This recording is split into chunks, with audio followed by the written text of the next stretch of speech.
Traigo bibliografía, no sé. Bueno.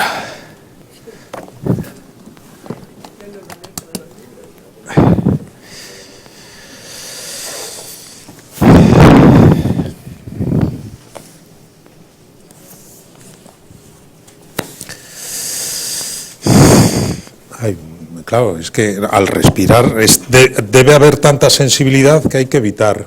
Yo tengo que evitar respirar, casi. Bueno, muy buenas tardes de nuevo, muchas gracias por su presencia. Yo debo de empezar con un doble agradecimiento, que es también un doble motivo de motivación. Gracias a todos ustedes por su presencia. Gracias por la invitación, por la oportunidad que me da el Colegio Libre de Méritos para desarrollar a lo largo de estas 4 sesiones previstas el tema que nos convoca, en esta evocación de la Primera Guerra Mundial con motivo de su centenario. El Colegio Libre de Méritos es un centro cultural, es una institución cultural y científica de divulgación cultural y científica ciertamente prestigiosa y que no demasiados años ha conseguido tener un lugar muy cualificado dentro de lo que es el escenario cultural e intelectual español y particularmente madrileño. Coincido, por ejemplo, el botón de muestra, que no les hablo, que no les digo nada que no lo piense y no sea cierto, ¿no?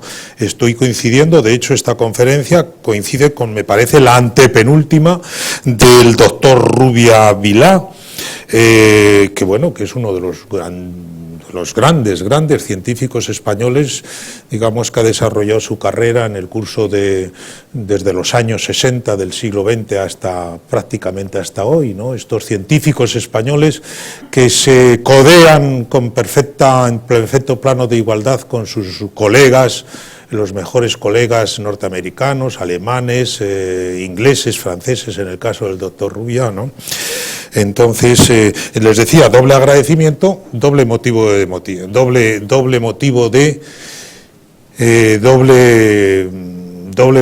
incitación, ¿no? La presencia de ustedes y el buen nombre del colegio que me acoge, y por tanto tengo que hacer todo lo posible para, ojalá, quedar lo mejor de mí mismo y poder compensar el tiempo que me van a dedicar ustedes, que van a dedicar a este ciclo de conferencias.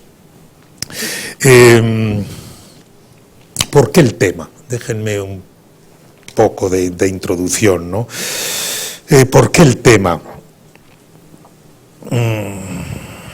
Bueno, el mero hecho de estar ustedes aquí, habrá coincidencia por lo menos de una primera percepción, ¿no? La Primera Guerra Mundial tal vez es el acontecimiento histórico más importante de la Europa contemporánea, ¿no? De esa Europa que comienza quizá con la Revolución Francesa y llega hasta hoy.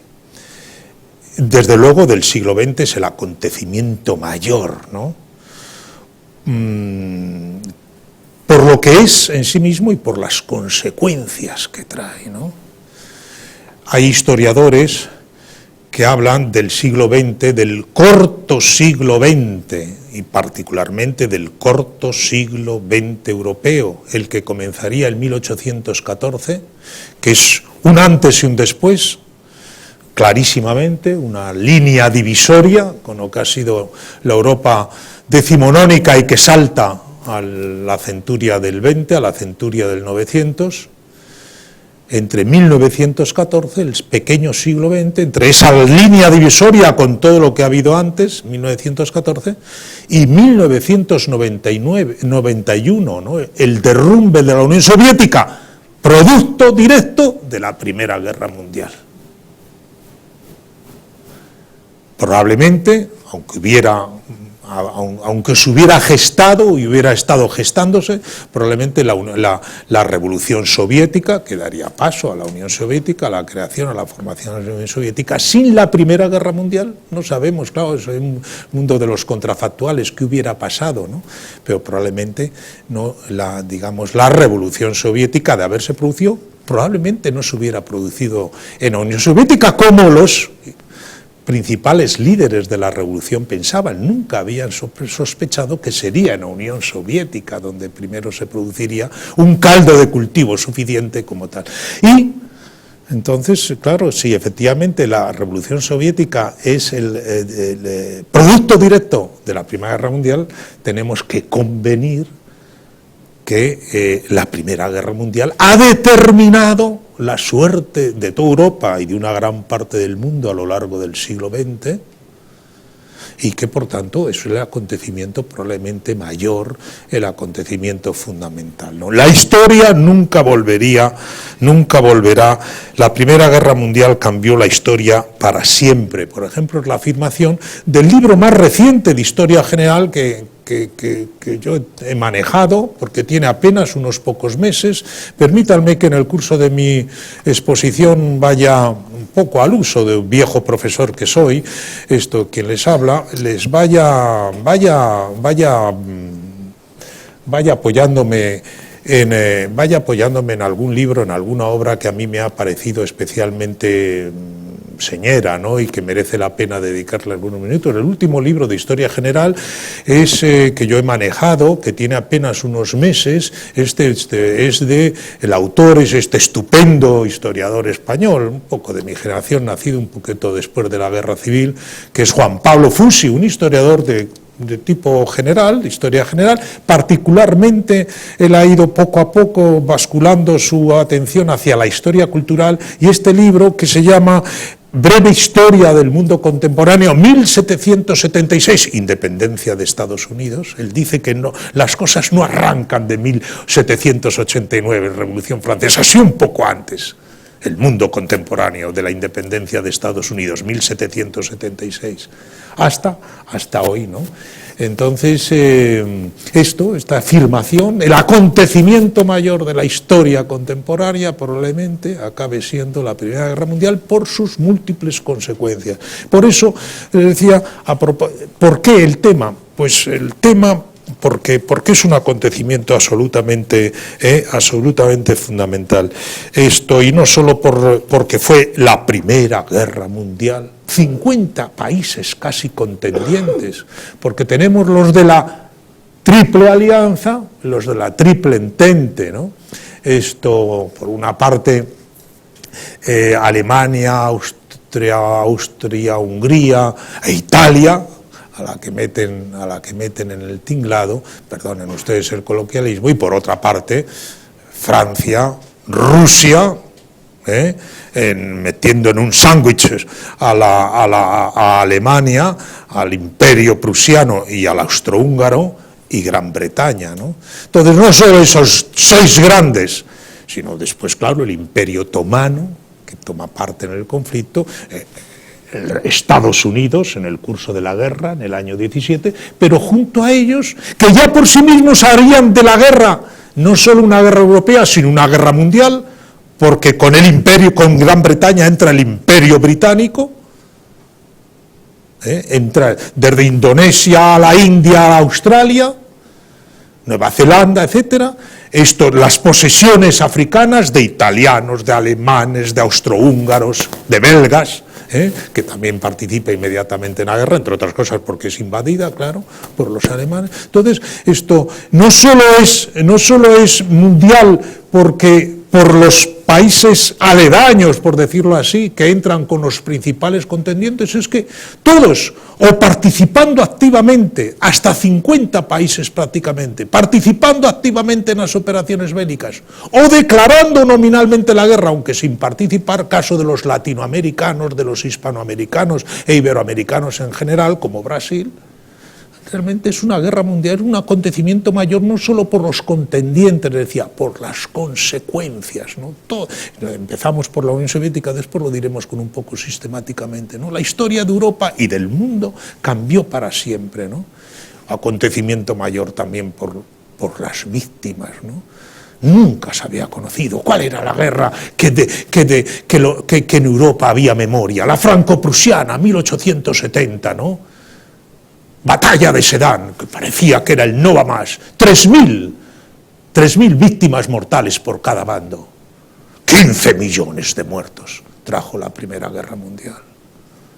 Una cosa, o sea, realmente la historia cobra unas dimensiones realmente inéditas hasta entonces. Los contemporáneos pensaron que no podría haber nada mayor. Desgraciadamente, como sabemos, lo hubo, ¿no? Y no tardando mucho. Otra de las consecuencias posibles de la Primera Guerra Mundial, porque la Primera Guerra Mundial, les voy diciendo tesis que probablemente ustedes compartan, se cierra en falso el Tratado de Versalles. Y en la propia forma de terminar la Primera Guerra Mundial, siembra las semillas, las expresiones de Keynes, de la Segunda Guerra Mundial, del encono, de la conflictividad máxima, de la humillación, del resentimiento, del revanchismo que traerá consigo la Segunda Guerra Mundial. Entonces, realmente, ¿por qué fijarnos con motivo de un centenario? Todos los días estamos conmemorando, se podrían conmemorar centenarios de unos u otros acontecimientos. Hay algunos que merece la pena, digamos, volver sobre ellos porque son especialmente capitales, y tal vez a propósito de ellos pensar con la historia. El título es de un autor de origen alemán, que después se instaló, como tantos centroeuropeos, huyendo de la quema, ellos o sus mayores en los Estados Unidos. Pensar con la historia, ¿no? Repasemos algunos acontecimientos históricos para pensar con ellos, para entender mejor el mundo que vivimos, no solo el mundo pretérito, sino el mundo que vivimos. Ese es un poco el planteamiento, un poco que les he dicho, ¿no? Acontecimiento mayor, les decía, fuerzas movilizadas, 62 millones de hombres y algunas mujeres movilizadas. ¿Saben lo que es eso? 62 millones de personas movilizadas, ¿no? En función de las operaciones militares o de abastecimiento, de intendencia que necesitan los frentes, ¿no? Una cosa realmente, digamos, una ópera trágica de Europa, realmente de unas dimensiones tal. Y también lo que trae consigo un acontecimiento mayor. Me estoy extendiendo un poco en los prolegómenos, pero bueno, es meternos en materia como cualquier otra cosa, ¿no? De cualquier otra forma, lo que trajo consigo la guerra. De una forma, les decía, les he empezado a decir a Unión Soviética, al citar a la Unión Soviética, decía, podemos decirlo con un poquito más de orden, ¿no? Como lo tengo aquí bien ordenado, vamos, aceptablemente ordenado desde mi punto de vista, rapidísimamente, pero porque les hablo de cosas que todos conocemos y todos hemos estudiado, por las que todos nos hemos interesado. Es una forma de ordenar, ¿no? Desaparición de los viejos primero, lo que la guerra trae consigo. La desaparición de los viejos imperios dinásticos y autocráticos, el ruso zarista, el alemán prusiano, el austrohúngaro, el otomano, porque Turquía entrará, el imperio otomano entrará en la guerra, y al 3-4 años, al terminar la guerra, queda tan herido que desaparece. El otro autocrático, el segundo imperio francés, había desaparecido precisamente con la guerra franco-prusiana. La revolución soviética, la transformación sustancial del mapa de Europa, aparecen 10-12 países nuevos en el mapa europeo que no existían. Finlandia, Lituania, los bálticos, Lituania, Letonia, Estonia, Checoslovaquia, el Reino de Yugoslavia, que se llamó, que agrupaba Serbia, Croacia, Eslovenia y Bosnia-Herzegovina, Polonia, la reconstrucción de Polonia, el desmembramiento de Austria-Hungría, y aparece Austria y aparece Hungría. Fíjense, eso es impresionante. Austria-Hungría en el año 13 tenía 52 millones de habitantes. En el año 18, a finales del 18-19, tiene 14 millones de habitantes. Bueno, porque de Austria-Hungría salen 7 u 8 países, ¿no? Una remodelación del mapa. Nos cuesta creerlo. Yo a veces los digo a mis alumnos, los españoles que hemos tenido la suerte de que nuestras fronteras no han cambiado en 5 siglos, lo que es la España continental e insular, peninsular e insular, no podemos imaginar lo que es ese mapa de Europa un poco más allá del Rin y del Elba, que se ha recompuesto 1000 veces, ¿no? Pues la Primera Guerra Mundial es un momento. Rumanía acoge a Transilvania y a Bucovina, Italia acoge al Tirol y a la península de Ilsa, Bulgaria incorpora tal, Alemania se desguaza, pierde la Prusia Oriental, pierde los territorios polacos, que hasta entonces había hegemonizado y había partido, el Rin queda desmilitarizado, etcétera, ¿no? Una recomposición del mapa internacional. No solo se recompone el mapa, estamos hablando de lo que la guerra trae consigo, lo que la Primera Guerra Mundial trae consigo. No solo se recompone el mapa de Europa, se recompone el mapa del mundo. ¿Por qué? Porque Europa empieza a perder rápidamente, entra en declive. El declive de Europa, que no ha cesado, en términos de posición a escala internacional, de capacidad de interlocución, de poder efectivo, de poder duro, de poder blando, la influencia. Eso empieza en la Primera Guerra Mundial. ¿Por qué? Porque aparecen los otros actores. A finales del siglo XX, comienzo del XXI, tenemos los nuevos actores que vienen del Pacífico, ¿no? Que vienen de Asia y del Pacífico. Pero es que con la Primera Guerra Mundial, el fenómeno más importante que aparece en términos de recomposición del orden internacional, no solo estoy pensando en Naciones Unidas, que es un intento benemérito de crear un orden internacional, una diplomacia abierta, etcétera, ¿no? Precedente a su vez de Naciones Unidas en el 45, ¿no? Esto, las Naciones Unidas, Sociedad de Naciones nace con el Tratado de Versalles, en la Conferencia de Paz de París. Pero lo más importante a efectos de remodelación del mapa de influencias internacionales es que con la Primera Guerra Mundial comparece en el escenario internacional la gran potencia hegemónica hasta el día de hoy, y además le queda bastante, que es Estados Unidos, porque Estados Unidos, que participa en la Primera Guerra Mundial, se incorpora en el año 17 y que probablemente es su contribución ayuda al desenlace, como ocurrirá en la Segunda Guerra Mundial más marcadamente, claro. En la Primera Guerra Mundial es un año antes de terminar, y de hecho el millón de hombres norteamericanos puestos en el continente europeo no entran en combate hasta 5 o 6 meses antes de terminar la guerra, pero entran en combate, 1 millón de hombres, bien pertrechados, bien armados, bien instruidos, ¿no?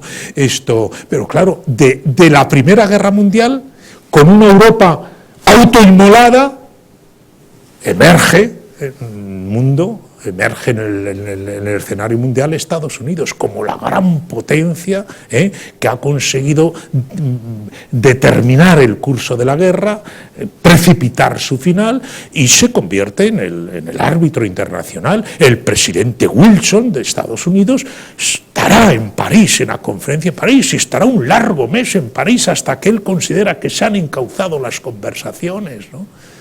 Entonces, de la Primera Guerra Mundial, el escenario internacional cambia, entre otras cosas, por la emergencia de los Estados Unidos, ¿no? El definitivo espaldarazo, el ascenso de hegemonía de Estados Unidos,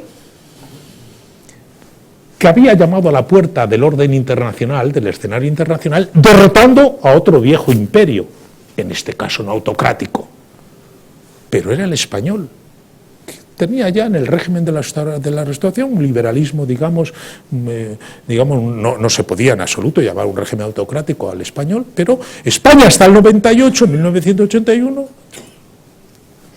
por lo menos tiene vestido de imperio, quizá no cuerpo, pero sí vestido de imperio. Y los Estados Unidos comparecen derrotando en una semana, prácticamente en 15 días, al imperio español en Cuba, ¿no? Esto es llama a la puerta, pero cuando comparece definitivamente, el definitivo espaldarazo van a ser durante digamos, como consecuencia de la Primera Guerra Mundial, ¿no? De la Primera Guerra Mundial, y tal como acaba, vendrán la crisis europea de los años 20 y 30, el ascenso de posiciones autoritarias para llenar el vacío en el que quedan 1000 instituciones. Desde un punto de vista institucional, Europa queda despanzurrada, no solo quedan machacados los campos de batalla, grandes extensiones de Francia, de Bélgica, de Alemania, sino que desde un punto de vista institucional, desde un punto de vista de conciencia colectiva, de un punto de vista institucional, Europa queda maltrecha, ¿no? Y eso es el caldo cultivo de insurrecciones revolucionarias, de agitaciones populares, de conflictos sociales extraordinarios durante todos los años 20, durante los años 30, de crispaciones, digamos, ideológicas. Y claro, de ahí surgen la tentación de acudir a soluciones autoritarias para, digamos, poner coto a una situación muy degradada en una buena parte de Europa, ¿no? En una buena parte de Europa, y eso, de ahí vendrá, digamos, serán, digamos, las condiciones en que se frague la segunda mayúscula autoinmolación de Europa, que será, claro, la Segunda Guerra Mundial, ¿no? Y desde el punto de vista económico y social, pues también no me quiero detener demasiado en lo económico y social, aunque tal vez podría ser un poco en lo que yo podría ser más fuerte, pero me parece que es más interesante un poco para ustedes una visión más general de las cosas. Desde un punto de vista social, la Primera Guerra Mundial tiene muchísimas cosas, ¿no? No nos podemos detener en todas, pero el nuevo papel de los Estados, claro, el nuevo papel, fíjense, solo cojo dos cosas. El nuevo papel de los Estados es que los Estados, durante la Primera Guerra Mundial, que no es una guerra corta, como se pensaba, ahora volvemos sobre ello, se pensaba que iba a ser una guerra de unas pocas semanas, porque la memoria que se tenía era de la guerra Prusia-Austria del 66, se llamó la de las 7 semanas. La franco-prusiana, 4 meses, en 5 semanas se ha derrotado a Francia. Y ha abdicado Napoleón III, o sea, 5 semanas le duró a Alemania. Las guerras balcánicas del año 12, del año 13, de semanas, apenas meses, ¿no? Entonces, la Primera Guerra Mundial empieza a ser una guerra larga, que nadie había pensado, volvemos ahora. Pero los gobiernos, entonces, ¿qué tienen que hacer? Articular toda una serie de mecanismos para asegurar las subsistencias, que se llamaba, es decir, el suministro de bienes de primera necesidad a países que han quedado aislados por los bloqueos recíprocos de unos contendientes sobre otros o frente a otros, asegurar los suministros, asegurar las industrias de armamento. Entonces eso le da a asegurar la movilización. Estamos hablando de que los países movilizan millones de personas. Eso necesita oficinas de reclutamiento, personal administrativo, transportes puestos a disposición, etcétera, centros de entrenamiento. Claro, eso supone que los estados dan un paso hacia adelante extraordinario con motivo de las circunstancias extraordinarias. Paso hacia adelante que ya no se volverá hacia atrás. Es decir, los estados cobran un protagonismo en las vidas de las sociedades, en la vida colectiva de las sociedades, extraordinariamente importante, que es un salto hacia adelante. Dice, no, es que el intervencionismo y la presencia creciente de los sectores públicos, en el mejor de los casos, como gestores de los intereses generales, ha sido una cosa gradual, con el tiempo, ¿no? Ha habido acontecimientos efemérides que han propiciado saltos hacia adelante extraordinariamente importantes. El salto hacia adelante, me parece, primero y fundamental, es la Primera Guerra Mundial. En la Segunda Guerra Mundial volverá a pasar parte de lo mismo, ¿no? parte de lo mismo, añadiendo otras cosas. Y en la cuarta conferencia dedicaremos un poco también a lo que ha sido el siglo XX después de tal. Bueno, como ven, por todo esto creo que no hace falta, todo esto es para justificar, y no hace falta ante ustedes justificar por qué nos ocupamos del tema, por un acontecimiento absolutamente fundamental, se mire por donde se mire, ¿no? Más cosas, les decía, dos cosas les decía de un punto de vista económico y social, perdonen, se me va un poco, económico y social, la Primera Guerra Mundial, eso, el intervencionismo, mejor que el intervención, la redefinición del papel de los estados en las sociedades occidentales, ¿no?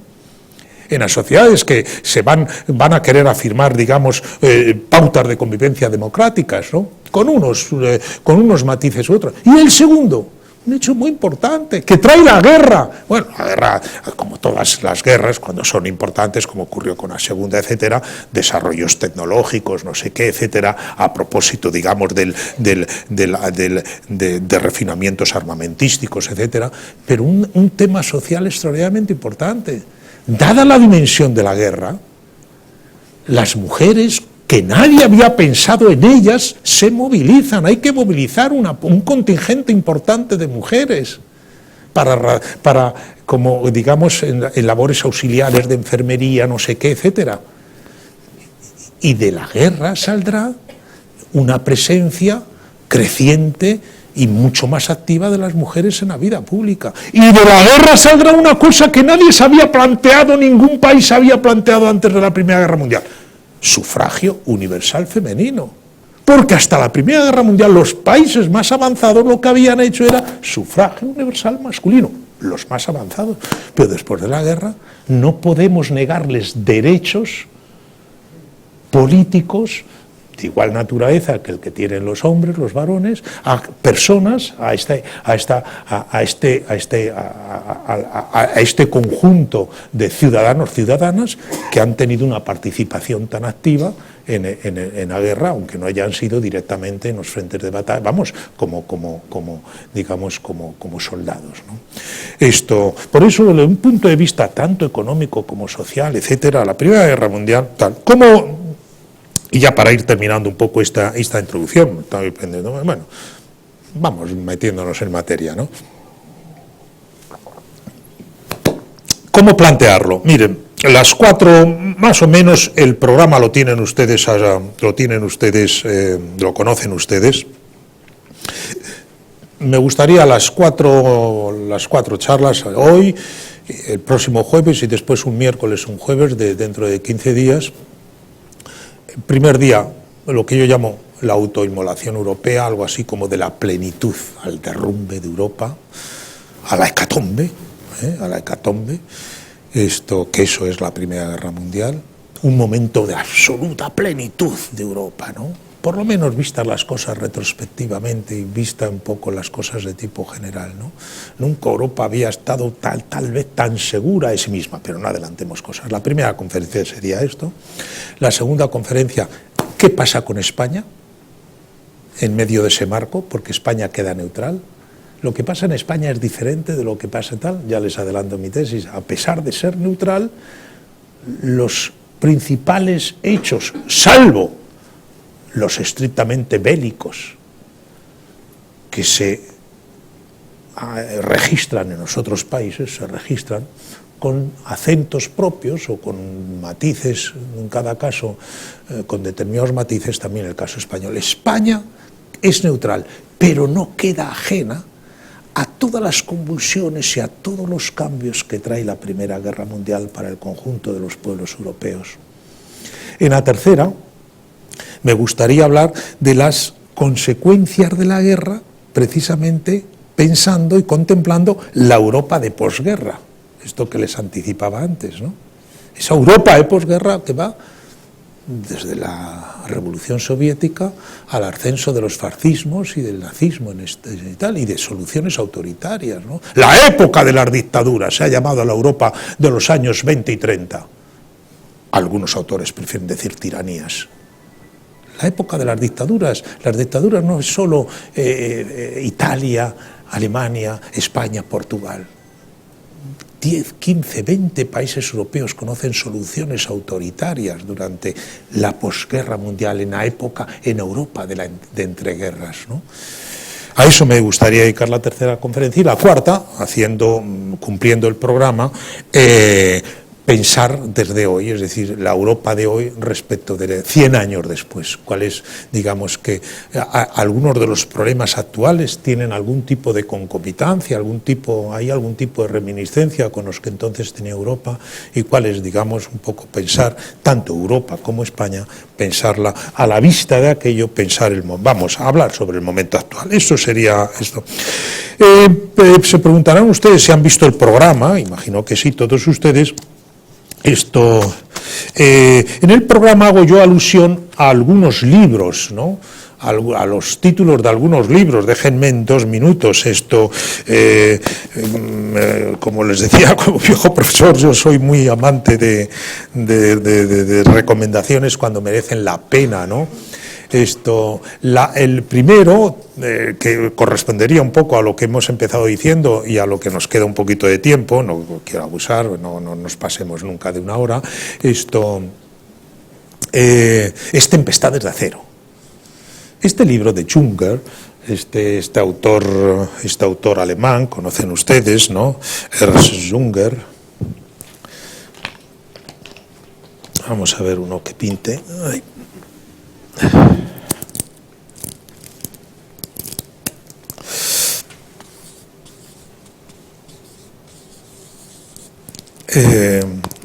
Esto es un libro impresionante. Yo, desde luego, el mejor libro que jamás yo he leído, jamás. Soy un buen aficionado a literatura sobre Primera y Segunda Guerra Mundial. No conozco el libro mejor, ¿no? Desde la perspectiva del combatiente. Junger, que ha nacido en 1895, se enrola como tantos, entusiásticamente se enrola voluntario con 18, 19 años, en el año 14, y permanece movilizado hasta 3 o 4 meses antes de terminar la guerra, después de ser herido 12 o 14 veces. Recibe las máximas condecoraciones a su valor, empieza como soldado raso y terminará como oficial de cierta graduación, no alta graduación, ¿no? Y él se lleva, un chaval casi adolescente, 18, 19 años, ya no adolescente, pero muy, muy jovencito, unos cuadernos que va anotando todos los días lo que ocurre. Y después lo relabora, terminó siendo naturalmente un autor muy, digamos, un autor no fácilmente encasillable, porque es autor de novelas, es autor de ensayos, es autor incluso con ciertas ínfulas filosóficas, algunos de sus trabajos, tiene unos diarios magníficos, 3 o 4 tomos que están traducidos al castellano, Radiaciones, pero los diarios de guerra entre el 14 y el 18... están metidos en este libro que él relabora a lo largo de toda su vida. Hace una primera publicación en el año 20 y tantos, pero lo va relaborando, y 2 o 3 años antes de morir, vive 103 años, todavía sigue corrigiendo este libro. Porque de alguna forma yo pienso que él creía que era su mejor libro, ¿no? Es un libro impresionante de lo que es la crudeza, la realidad de la batalla, ¿no? Durante 4 años. En los momentos en donde se abre fuego, en los momentos en las pausas, ¿no? La vida de las trincheras, ¿no? Nadie ha descrito las trincheras y la ferocidad de aquella guerra, donde veías al que matabas, porque todavía era la bayoneta calada, ¿no? Es una cosa muy impresionante, ¿no? Muy impresionante. Ahora estamos en la época de los drones, ¿verdad? Pero allí veías a quién matabas, ¿no? Y a quién lanzabas el gas, y a quién le lanzabas el lanzallamas, ¿no? Es muy impresionante. Es una novela, supuestamente es una novela, es un diario de guerra, ¿no? Ahora se han editado las libretillas aquellas que él rehace para hacer este libro, Tempestades de acero. Se publicó por Tusquets en España, me parece que es Tusquets, ¿no? Ha tenido 1000 reediciones, ha tenido muchas reediciones, y Tusquets se editó hace ya bastantes años, ¿no? Hace 8, 10, 12 años. Ahora se han editado, con motivo del centenario, los diarios, los cuadernillos, que incluso él hacía pequeños dibujos. Están editados también por Tusquets en un libro de 800 páginas. Yo creo que literariamente es menos interesante que esto, porque aquello está escrito por las noches a la luz de un candil o de una vela, metido en el refugio de la trinchera. En cambio esto él lo va reelaborando y sin quitarle la frescura del testimonio recogido en el terreno, claro, le da muchas manos de pintura literaria. Entonces el libro este, yo creo, no he manejado los diarios, pero creo que no tendrán la altura literaria de este. El otro título que meto ahí para diferenciar unas conferencias de otras es Adiós a todo eso. Mundo, la Primera Guerra Mundial, decía yo, una divisoria, ¿no? Una divisoria profunda, ¿no? Un antes y un después. Hay un autor inglés, Robert Graves, que es este hombre que vivió en Deja, que se hizo famoso por aquella serie que era Yo Claudio. Bueno, tuvo un éxito en los años 70, imagino, ¿no? 70 por ahí, ¿no? Impresionante. Era un poeta, él sobre todo decía una pulsión hacia la poesía extraordinaria. Robert Graves, nacido en Wimbledon, alta clase dirigente inglesa, protestante, adinerada, Oxford, pues del 95 también, como Junger, los dos nacen en el 95, con 19 años se alista, también voluntario. La guerra era un deporte, la guerra para Navidad todos en casa. Las largas colas que se formaron en Londres, en Berlín, en Múnich, en Viena, en París, todos a casa, vamos a conocer la aventura de la guerra, ¿no? Otro chaval de 19 años que se alista, ¿no? Y de pronto, como el propio Junger, el Somme, la batalla del Somme, ¿no? 1.200.000 personas muertas en 5 meses. Y multipliquemos por 2 o 3 los mutilados, heridos, etcétera, ¿no? Una hecatombe, ¿no? Una ópera trágica, ¿no? De unas dimensiones. Verdún, 1.100.000 muertos. Y pongan el multiplicador correspondiente para heridos, mutilados, etcétera, etcétera, ¿no? En el Somme, en el año 16 también, como Verdún, 1.200.000 personas, ¿no? Había días de 25.000. Había días de 25.000 muertos en el conjunto de los dos bandos. Eso está estudiado, ¿no? Está contabilizado. A medida en que se pueden contabilizar, todavía se están descubriendo cadáveres en los campos de Bélgica y de Francia, ¿no? Donde fueron ayer. Bueno, pues otro chaval, perdón, que se alista y bueno, cuenta eso. El adiós a todo eso no está interpretado como yo lo he acogido el título, que me venía muy bien. La Primera Guerra Mundial es adiós a toda aquella Europa. Él, después de la Primera Guerra Mundial, cae herido en el Somme, se recupera y vuelve, es capaz de pedir de nuevo el alistamiento y entrar de nuevo en batalla. Vuelve, pero enferma, cuando le destinan de nuevo al frente del Somme, que eran frentes estabilizados. 5 kilómetros para allá, 2 para acá. 500 metros para allá, 200 para acá, ¿no? Entre medias, 15, 20, 25.000 hombres muertos, ¿no? Por esos 2 kilómetros, estos 800 metros, etcétera. Eso fue la guerra durante 3 años en los campos franceses y belgas, ¿no? Donde se puso la primera línea divisoria del mundo del frente occidental, que fue el más estable, porque el frente oriental, después volvemos, fue más, digamos, como ocurrió con la Segunda Guerra Mundial, fue mucho más, tal vez la propia extensión del propio territorio invitaba, digamos, a campañas mucho más móviles, ¿no? Ya no parapetarse, ya no establecer, digamos, fortificaciones a lo largo de una serie de kilómetros, ¿no? Entonces él vuelve al Somme y enferma, vuelve, y cuando vuelve a Inglaterra se casa, no sé qué, y después, digamos, los problemas personales se anudan con los profesionales, etcétera, y en el año 29 él decide, 1929, me voy de Inglaterra a buscar otros climas, otras latitudes, climas sentimentales, otras latitudes donde desarrollar mi talento y mi creatividad. Él tiene una vocación poética y literaria, y se establece en Mallorca, en Dellà, y ahí está toda su vida, hasta muere en el año 80 y tantos, vive cerca de 90 años, y muere en Dellà, y se hace un mallorquí, se hace un hombre, el inglés de Dellà, ¿no? Donde consigue gran éxito, digamos, por algunas de sus... tenía muy buena formación humanística y conocía muy bien el mundo clásico, y por eso escribe, digamos, aquellas series a propósito del imperio, digamos, algunos protagonistas del imperio romano. Y no sé si nos quedaba alguno... sí, claro, las consecuencias. Y la tercera de las conferencias, la pongo el título, Las consecuencias económicas de la paz. Consecuencias económicas de la paz es el libro que John Maynard Keynes, el segundo de los Keynes, el padre del Keynes que conocemos, fue otro gran economista, John Neville Keynes.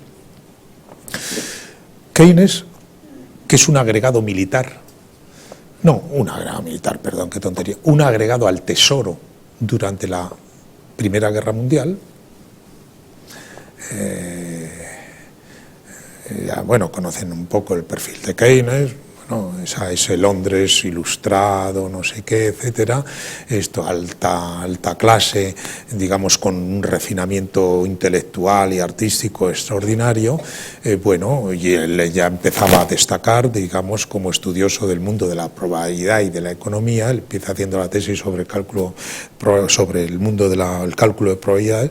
Esto es agregado del Tesoro, y en el año 19 le destina... Es uno de los que componen la delegación británica en la conferencia de París. Y mediada la conferencia dimite porque se da cuenta, con una lucidez extraordinaria, con una clarividencia extraordinaria, se da cuenta de que se van a pactar unas condiciones, se van a imponer, no pactar unas condiciones de paz, se van a imponer unas condiciones a los derrotados que va a alimentar un posible conflicto futuro. Eso es muy impresionante, decirlo en el año 19.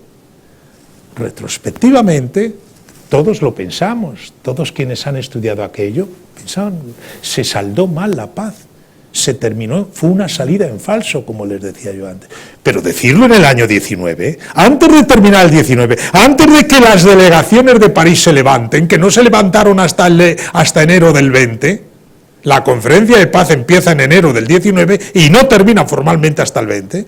Y en el otoño del 19 este hombre ha escrito, a decir de su mejor estudioso, Skidelsky, el que ha hecho la mejor biografía sobre Keynes, que es apasionante la biografía, porque es, claro, toda la cultura de una Inglaterra poderosa, digamos, desde comienzos de una buena parte del siglo XX, la primera mitad del siglo XX, al decir, es que el mejor libro de Keynes, ¿no? Escrito, Keynes es del mismo año que Ortega, del año 83, por tanto esto está escrito con 30 y pocos años, con 35, 36 años, ¿no? El mejor libro de Keynes.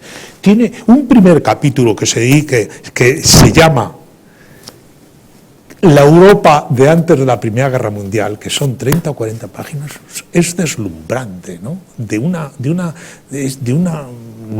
brillantez, ¿no? De un punto extraordinario, incluso literariamente. Y después, claro, el libro es de una clarividencia cuando se mete ya en cosas concretas, a estudiar el tema de las reparaciones, etcétera, cómo se le imponen a Alemania unas condiciones que no va a poder cumplir, que no va a poder físicamente, materialmente cumplir, porque se le obliga a pagar no solo el cálculo de la devastación material y física de unos determinados patrimonios artísticos, no sé qué, etcétera, de equipamientos de un tipo u otro, sino las pensiones de las viudas, las pensiones de los huérfanos, las pensiones de los mutilados, las pensiones de los heridos, y compensaciones de uno y otro tipo. Es imposible. Bueno, como saben ustedes, el último cheque que ha entregado la hoy República Alemana al Reino Unido, o no sé si fue al Reino Unido o a Francia, fue hace 2 o 3 años, ya una cantidad nominal tal.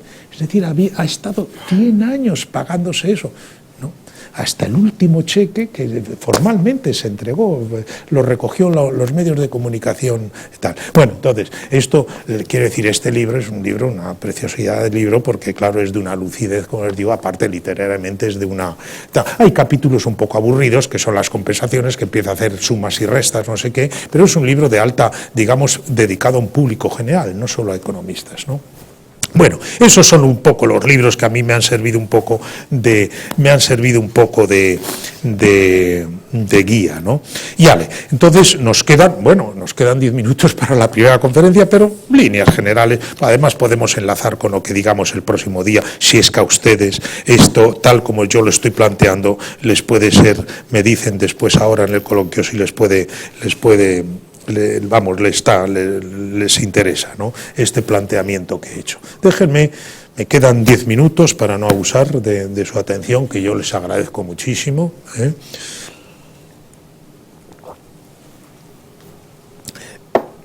Me quedan 10 minutos, por lo menos vamos a esbozar un poco en líneas generales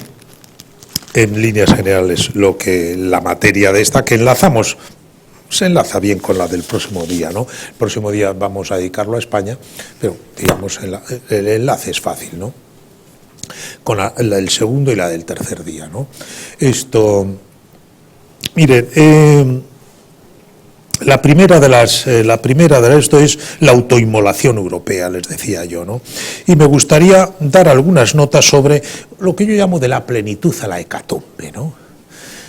Y después del desarrollo mismo de los acontecimientos, estamos hablando de la guerra, por lo menos de dibujarlos mínimamente, ¿no? Rapidísimamente, casi de una forma muy esquemática, 5 minutos para un apartado y casi 5 minutos al otro. Lo siento porque son materias bonitas. Miren, primero, de la plenitud, el término plenitud lo tomo también de Fussi, de este libro que les he dicho de breve historia del mundo contemporáneo. Tiene un capítulo muy bonito, se dice la plenitud europea, dedicado un poco a esa Europa sobre todo occidental, esto de la Europa occidental del mundo, de los años interseculares, ¿no?, de finales de las últimas décadas del 19 y comienzos del 20, ¿no?, esos casi tres lustros primeros del siglo XX hasta el malhadado verano de 1914, ¿no? La plenitud europea, ¿no?, en economía. La población europea entonces, en torno de, no llegaba a 500 millones de habitantes, incluida Rusia, hoy 800, aportaba el 50% del Producto Interior Bruto del mundo, ¿no? Hoy estamos en el 20%, ¿no? Poquito más. Era la segunda revolución industrial que transformaba todo, ¿no? La industria química, la electricidad, la automoción. El 19 había sido el ferrocarril, pero con nada más comenzar el 20, el motor de combustión interna, el 19 ha sido la máquina de vapor, que ha empezado a transformar todo, pero con el comienzo del 20 es el motor de combustión interna, la automoción, ¿no?, que es un salto impresionante, ¿no? La industria química, ¿no?, que empieza, digamos, su gran despliegue. La industria química es el corazón de un tejido industrial. Donde hay buena industria química, hay buena industria Alemania. Donde no hay buena industria, no hay buena industria. Donde hay buena industria química, el tejido industrial es cojo, ¿no? Entonces es la industria química, ¿no?, es la construcción naval, es la automoción, como les decía, es la industria agroalimentaria, una nueva industria agroalimentaria, es la segunda revolución, y eso es toda Europa, ¿no?, a finales del 19, comienzos del 20, ¿no? Los desarrollos tecnológicos, los desarrollos científicos, ¿no?, la física cuántica, la electromecánica, ¿no?, la relatividad, 1905, 6, hasta el 14, 15, 16 con Einstein, ¿no? Empieza todo el mundo de la genética, entonces, ¿no? Un desarrollo, un momento culminante, los premios Nobel de ciencia.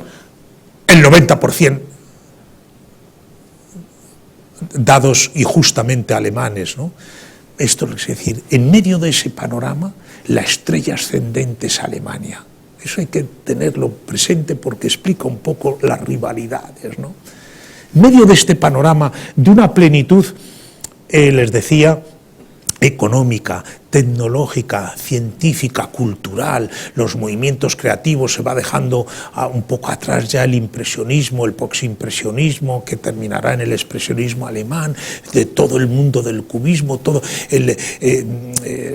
un mundo de una efervescencia cultural extraordinaria, ¿no? Con esas capitales que son Berlín, Múnich, Viena, París, ¿no? Hay un momento en Viena donde es impresionante, ¿no? Este libro que se ha editado hace poco, 1913, un año hace 100 años, ¿no? de un periodista historiador de la cultura alemán, ¿no? Lo ha sacado hace poquito Salamandra, ¿no? En un mismo día coinciden en Viena, casi en el mismo café, Mahler, Freud, Rilke, una cosa impresionante. Y él habla de cultura humanística, pero probablemente había algún científico en alguna de las mesas contiguas, ¿no? Algún gran científico, algún premio posible, algún premio Nobel que lo fuera a ser, ¿no? Entonces, un punto de vista económico, tecnológico, científico, cultural, etcétera, un momento de Europa de gran plenitud, ¿no? De seguridad en sí misma. De seguridad en sí misma, de pensar que se había encontrado una vía definitiva, estable y segura de crecimiento ininterrumpido, la fe en el progreso ininterrumpido, que eso es lo que define los años interseculares. Europa había encontrado una senda de crecimiento, diríamos, ininterrumpido, estable crecimiento. No hay líneas más conmovedoras, no hay páginas más conmovedoras que el primer capítulo del mejor libro de memorias que probablemente se ha escrito en muchísimo tiempo, que es de este autor que muchos creíamos que era un autor de libros para jóvenes, porque los editaba en su día en España Editorial Juventud, Stefan Zweig, ¿no? Y que es un autor descomunal, ¿no? Una de las grandes injusticias del Nobel de Literatura es no habérselo dado a este hombre, ¿no? Stefan, ¿no? ¿Cómo es? Sí, ahí hay una T, Stefan Zweig. Este libro que se llama Memorias de un europeo, el mundo de ayer, Memorias de un europeo, que él escribe unos pocos meses antes de suicidarse, en el año 42, en Brasil. Él, que es vienés, que se va de Europa huyendo del nazismo, porque si se hubiera quedado no lo hubiera probablemente contado. El autor de más éxito en su día se va a Brasil y se mata con 60 años, es del año 1880, con 60, no llega a cumplir los 60 años, o 59, 60 años, porque cree que la Alemania nazi va a ganar la guerra. Entonces, no quiero ver lo que va a pasar en el mundo. Lo dice en las últimas líneas de su libro. Entonces, el primer capítulo, que es el mundo que yo creía que era definitivo, es una preciosidad, unas páginas realmente que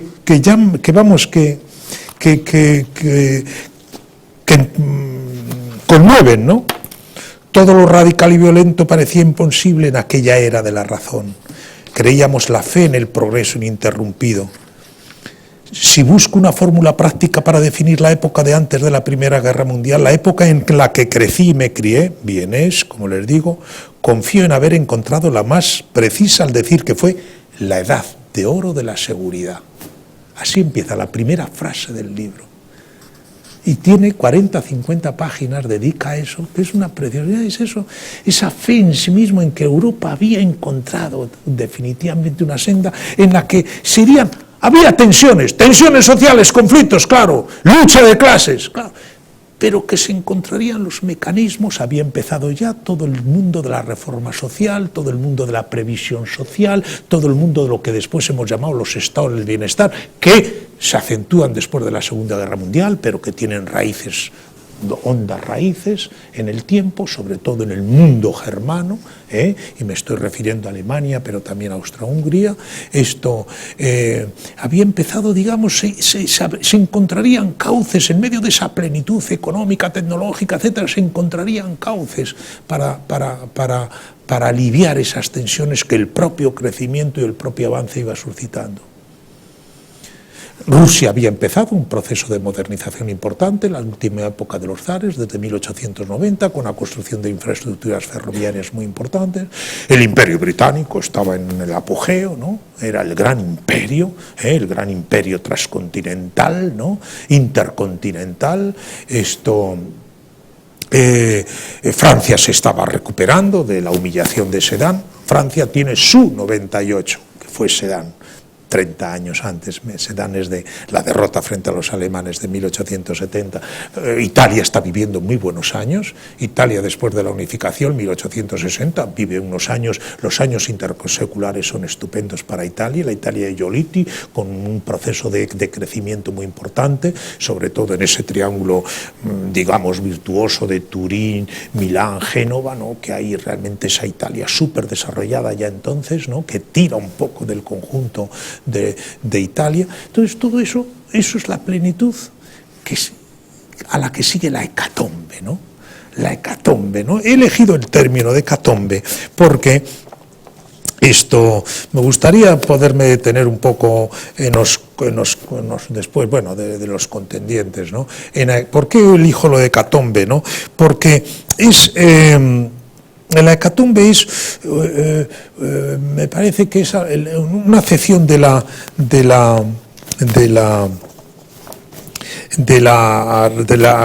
cuarta acepción de la Real Academia para hecatombe, es sacrificio público solemne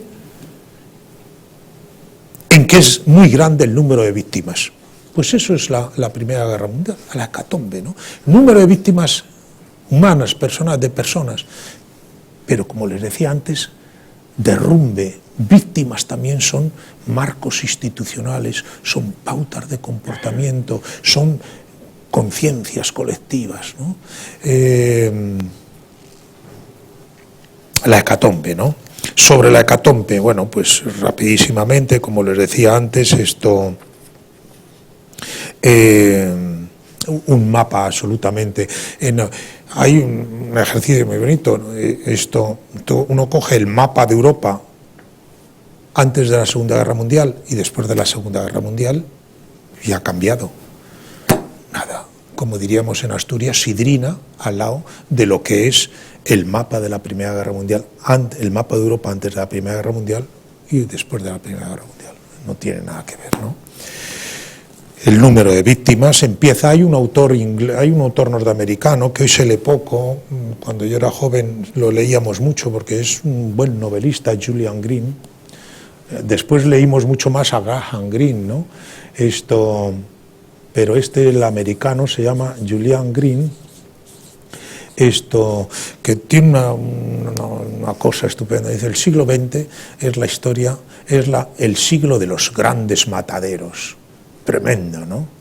Dice, de las grandes decepciones y de los grandes mataderos, grandes decepciones, porque ha habido millones y millones de gentes que se han enrolado y que han suscrito, digamos, ideales que finalmente se han demostrado imposibles de cumplir o realmente perniciosos, ¿no?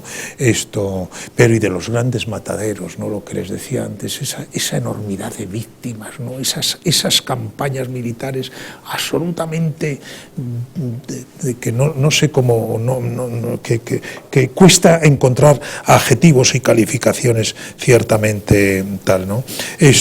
Y una economía absolutamente desarticulada, la época de antes de la Primera Guerra Mundial, solo este pequeño apunte, es la época del libre comercio, de la multiplicación de flujos de capital.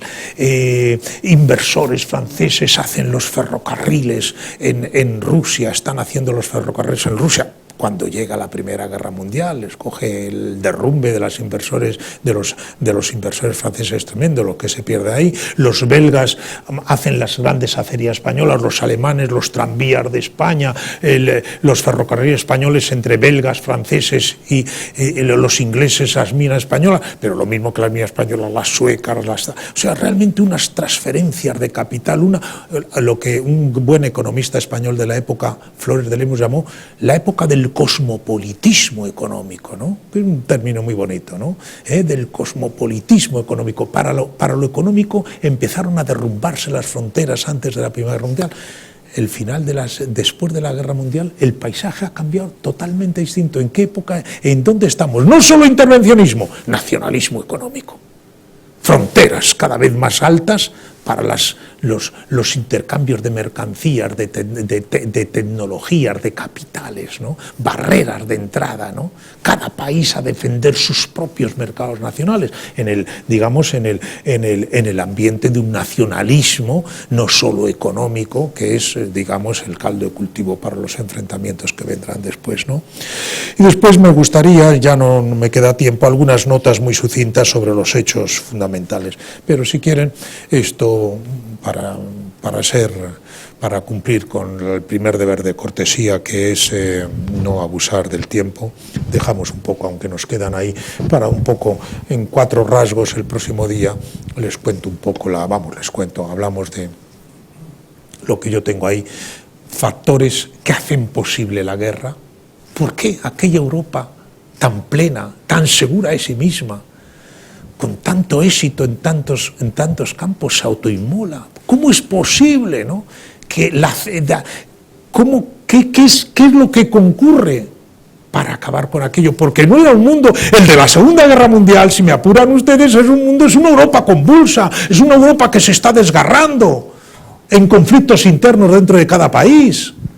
Pero la Primera Guerra Mundial, si todo parecía, eso que les he leído de Stefan Zweig, todo parecía que el mundo había encontrado, Europa había encontrado tal, se repartían África, las grandes potencias europeas, colonizaban, no sé qué.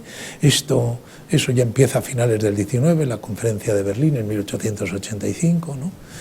Entonces, ¿cómo es posible? ¿Qué factores concurren, se combinan para hacer posible la guerra? ¿Qué factores o qué circunstancias no solo la hacen posible, la hacen real la guerra, la desencadenan?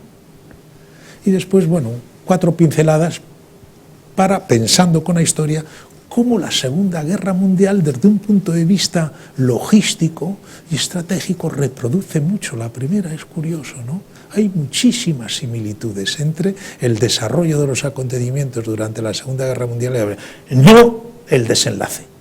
Europa aprendió la lección. El desenlace de la segunda fue 180 grados, un giro de 180 grados. En vez de los vencedores imponer a los vencidos condiciones, los vencedores dicen, de esta hay que salir todos juntos o no sale nadie.